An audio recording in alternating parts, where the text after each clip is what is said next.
Hello guys, आज हम black clover season 2 के 61 एपिसोड को एक्सप्लेन करेंगे। एपिसोड की शुरुआत में आस्था फना को समझा रहा होता है। आस्था की बात सुनकर फना गुस्से में हो जाती है। फिंदरल कहता है इसके पास मैजिक अभी भी बचा हुआ है। अगले सीन में हम देखते हैं मार्स और फेंजल दोनों आस्था की तरफ आ रहे होते हैं। मार्स कहता है क्या सैलमेंडर है। वो दोनों बातें कर ही रहे होते हैं। फिर हम देखते हैं पीछे से लेड्रोस आ जाता है और उसके बाद वो उन दोनों के ऊपर हमला कर देता है। आस्था उन दोनों को देख लेता है। वो कहता है बूढ़ो तुम उस लड़के के साथ। फिर हम देखते हैं सैलमेंडर को जो कि आस्था के ऊपर हमला कर देता है। आस्था उसे काटने के लिए तैयार हो जाता है। फिंजल कहता है उसे मेरी तरफ फेंको। आस्था कहता है मुझे नहीं पता कि आखिरकार यहाँ पे चल क्या रहा है। वो उसे फिंजल की तरफ फेंक देता है। फिंजल कहता है मैं अपने विंड का इस्तेमाल करके उस अटैक को लेड्रोस की तरफ फेंक दूंगा। वो उसकी तरफ फेंक देता है। फिर हम देखते हैं लेड्रोस जल रहा होता है। लेड्रोस को बहुत ही ज्यादा दर्द हो रहा था और वो जोर जोर से चिल्ला रहा था, यहाँ तक कि उसकी बॉडी भी काली पड़ जाती है। लेड्रोस जंगल में गिर जाता है। फिर हम देखते हैं वो सब उसी को देख रहे होते हैं। आस्था चिल्लाते हुए कहता है कि यहाँ पे चल क्या रहा है और कोई तो था जो कि जंगल में गिरा था। फिर हम देखते हैं वो दोनों उसके पास आते हैं। आस्था कहता है कि ये तुम्हारे साथ क्या कर रहा है, ये हमारा दुश्मन है। इसके बाद मार्स आस्था को देख रहा होता है। उसे देखकर आस्था की फट जाती है। मार्स कहता आस्था यही नाम है ना तुम्हारा। और वो कहता है कि मैं तुम्हारा दुश्मन नहीं हूँ, तुम मुझ पे भरोसा कर सकते हो। आस्था कहता है कि मैं तुम जैसे बुरे चेहरे वाले के ऊपर भरोसा नहीं कर सकता। मार्स कहता है कि मेरा नाम मार्स है। आस्था कहता है अब तो उसकी जबान भी बुरी हो गई है। फेंजल कहता है कि मैं तुम्हें बाद में सब कुछ समझा दूंगा। और वो कहता है कि अभी फिलहाल के लिए तुम मार्स पे भरोसा करो। आस्था कहता है अगर तुम कहते हो तो ठीक है। फेंजल कहता है कि अब हमें इसका कुछ करना पड़ेगा। मार्स अपने मन में सोचता अच्छा तो ये है 5 स्पिरिट में से एक। इसके बारे में मैंने बहुत कुछ सुना था। ये पहले से बहुत ही ज्यादा कमजोर हो चुका है लेकिन इसके पास अभी भी बहुत सारा मैजिक है।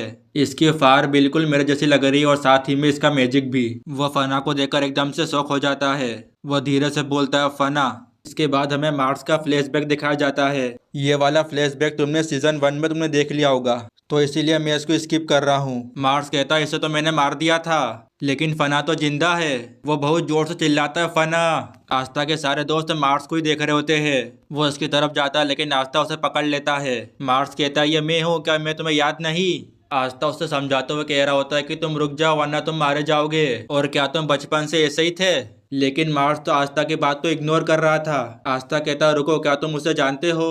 फिर हम देखते फना के सिर में दर्द हो रहा था लेकिन मार्स तो बिना रुके चिल्ला रहा होता है कि ये मैं हूँ फना। फेंजल अपने मन में सोचता है क्या ये मेरी स्टूडेंट फना है। मैंने सुना था कि मेरे जाने के बाद ये इंसानों के एक्सपेरिमेंट में मारी गई थी। फना चिल्लाते हुए कहते कि मैं तुम्हें नहीं जानती। फिर हम देखते हैं सैलमेंडर अपने मुंह में से फायर बॉल का अटैक कर देता है लेकिन आस्था अपने स्वॉर्ड की मदद से खुद को बचा लेता है और उसके बाद वो ऐसी वाली हरकतें करता है।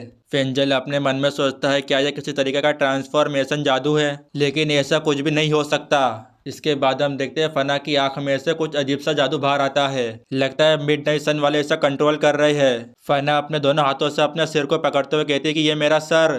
इसका मतलब उसके सिर में बहुत ही ज्यादा दर्द हो रहा था। मार्स धीरे से कहता है फना। फिर हम देखते हैं फना आसमान में उड़ने लग जाती है और वो कहती है कि तुम मेरे रास्ते में क्यों आना चाहते हो और मैं तुम सभी से नफरत करती हूँ। इसके बाद हम देखते हैं सैलमेंडर जो कि फायर में कवर हो चुका था। नोल, वेनेसा, फिंडल ये तीनों हैरान हो जाते हैं। फिनरल समझ जाता है कि यह सेल्फ डिस्ट्रक्शन है। इसके बाद हमें फ्लैशबैक में वीटो दिखाया जाता है। वीटो कहता है कि मैं अपने साथ तुम सभी को मार डालूंगा। फिनरल शौक होते हुए कहता है कि आखिरकार इन लोगों की प्रॉब्लम क्या है। वेनेसा कहती है कि कुछ ही देर में पूरी जगह तबाह हो जाएगी और यहाँ पे कुछ भी नहीं बचेगा। इसके बाद हम देखते हैं वो अपने फायर बॉल से सबके ऊपर हमला कर देती है। फिर हम देखते हैं आस्था को जो कि उन सारे अटैक को काट रहा होता है। इसके बाद हम देखते हैं नोएल को जो कि अपने सील को एक्टिवेट कर देती है। इसके बाद हम देखते हैं एक अटैक मार्स की तरफ आता है। फेंजल और आस्था दोनों उसकी तरफ देखते हैं लेकिन वो उससे बचता नहीं, उल्टा मार खा लेता है। आस्था कहता है क्या तुम सच में मरना चाहते हो। इसके बाद दूसरा अटैक भी मार्स को लग जाता है। फेंजल कहता है तुम अपने मैजिक से उस अटैक को रोको। मार्स कहता है मास्टर मुझे उन्हें रोकने का कोई हक नहीं बनता है, मैंने फना को मारा था, मैं ऐसा नहीं कर सकता। इसके बाद हम देखते हैं आस्था उसके पास आता है और वो उसे जोर के लगाता है। आस्था कहता है यह वक्त इन सब चीजों के लिए नहीं है, तुम पागल हो क्या, तुम मरना चाहते हो। मुझे नहीं पता लेकिन क्या तुम इसे सच में जानते हो। वो मिडनाइट सन की एक मेंबर है। तुम्हें क्या उसके ऊपर सच में भरोसा है, उसकी 3 आंखें हैं। वो उसका कॉलर पकड़कर कहता है मुझसे गलती नहीं हो सकती, वो फना ही है, वो मेरी बचपन की खास फ्रेंड है। इसके बाद आस्था शांत हो जाता है और वो अपनी फैमिली को याद करता है। आस्था कहता अगर ये सच है और वो तुम्हारे लिए खास है। आस्था मार्स को हेडबट मारते हुए कहता है कि तुम भी जियो और उसे भी बचाओ। मार्स कहता है तुम सही कह रहे हो और वो उससे माफ़ी भी मांगता है। आस्था कहता है क्या कहा और वो कहता है तुम काफ़ी अजीब हो। नोएल कहती अब तो आस्था का एंटी मैजिक उसे रोक सकता है। आस्था कहता चलो अब इसे खत्म करते हैं। आस्था अपने मन में सोचता है कि जब मैंने वीटो से फाइट की थी तो मैं उसे रोक नहीं पाया था। मार्स कहता है कि मैंने फना को मारा था। वो दोनों साथ में कहते हैं कि हम किसी को मरने नहीं देंगे।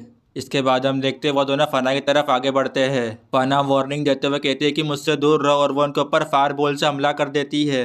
लेकिन आस्था अपने एंटी मैजिक से उसे काटने लग जाता है। फिर हम देखते हैं मार्स भी अपनी तलवार से मदद करता है, लेकिन सैलेमेंडर उनके ऊपर लगातार हमले करता है। फिर हम देखते हैं उन दोनों के कपड़े पे अचानक से आग लग जाती है। आस्था कहता अगर हम इसके और पास गए तो हम जलकर राख हो जाएंगे। आस्था की बात सुनकर मार्स अपने फ्लेम रिकवरी मैजिक का इस्तेमाल करता है। मार्स कहता है कि अब तुम जा सकते हो। आस्था हंसते हुए कहता है कि अब मेरा बारबेक्यू नहीं बनेगा, और वो कहता है कि तुम जहाँ बोलोगे मैं वहाँ पे जाऊँगा। इसके बाद वो धीरे धीरे आगे बढ़ने लगता है। मार्स अपने मन में सोचता है कि मैं डंजन के पास बहुत सारे ताकतवर योद्धा से लड़ा हूँ, लेकिन मैं इस जैसे कभी न हारने वाले बंदे के साथ कभी नहीं मिला। आस्था अपने पैरों को आगे बढ़ाते हुए कहता है कि मैं अभी थका नहीं हूँ। मार्स कहता है कि मुझे नहीं पता कि मैं दोस्त हूँ कि दुश्मन, लेकिन वह फिर भी मुझसे बात कर रहा है और मेरी मदद भी कर रहा है। मैं बहुत सारे मैजिक नाइट से मिला हुआ हूँ, मगर कोई भी लोगों को बचाने के लिए इतनी मेहनत करते हुए नहीं देखा। इसके बाद हम देखते हैं मार्स उसके पास आ जाता है। आस्था कहता है क्या तुम ठीक हो? मार्स कहता है हाँ मैं ठीक हूँ, ये दर्द तो फना के दर्द के सामने कुछ भी नहीं है। आस्था अपने मन में सोचता है जब मैंने इस बंदे से पहली बार लड़ाई की थी उसके बाद से ये बहुत बदल गया है। पहले ये किलर मशीन के जैसे था, मुझे नहीं पता था कि ये इतना इमोशनल हो जाएगा। फेंजल कहता है कि ये किसी भी वक्त फट सकता है, तो तुम तीनों को यहाँ से जाना चाहिए। फिर हम देखते हैं नोएल अपनी सील को हटा देती है। उसके बाद वो तीनों आस्था की तरफ ही देख रहे होते हैं। फेंजल कहता है कि उन्हें अपने दोस्त के ऊपर पूरा भरोसा है, इसीलिए तो वो जाना नहीं चाहते। अब तो मैं भी उन दोनों के ऊपर पूरा भरोसा करूँगा। और वो कहता है चलो आगे बढ़ो मेरे स्टूडेंट। वो दोनों अपने हाथ उठाकर कहते हैं बस थोड़ा पास और। फिर हम देखते हैं फना को उसकी तीसरी आंख में से जादू बाहर आने लग जाता है। ये देखकर मार्स चिल्लाता है फना। फना कहती है अब सब कुछ खत्म हो गया। आस्था उसके ऊपर हमला करते हुए कहता है कि मैं ये सब खत्म नहीं होने दूंगा। आस्था अपने स्वॉर्ड से फायर को काट देता है। इसके बाद आग गायब हो जाती है और फना की तीसरी आंख का मैजिक भी खत्म हो जाता है। लेकिन आस्था की बॉडी पर आग लग जाती है और वह गरम गरम चिल्लाता है। ये देखकर नोएल अपनी वाटर मैजिक से आस्था की आग को बुझा देती है। आस्था कहता आखिरकार ये खत्म हो गया। फना कहती है ये खत्म नहीं हुआ है और हमारी नफरत कभी खत्म नहीं होगी। इसके बाद हम देखते हैं मार्स फना को हक कर लेता है। मार्स कहता है कि ये मैं हूँ और मुझे माफ़ कर दो, पहले मेरे पास तुम्हारी तरह लड़ने की ताकत नहीं थी। और वह कहता है प्लीज़ मुझे माफ़ कर दो फना। फिर हम देखते हैं फना को कुछ याद आता है।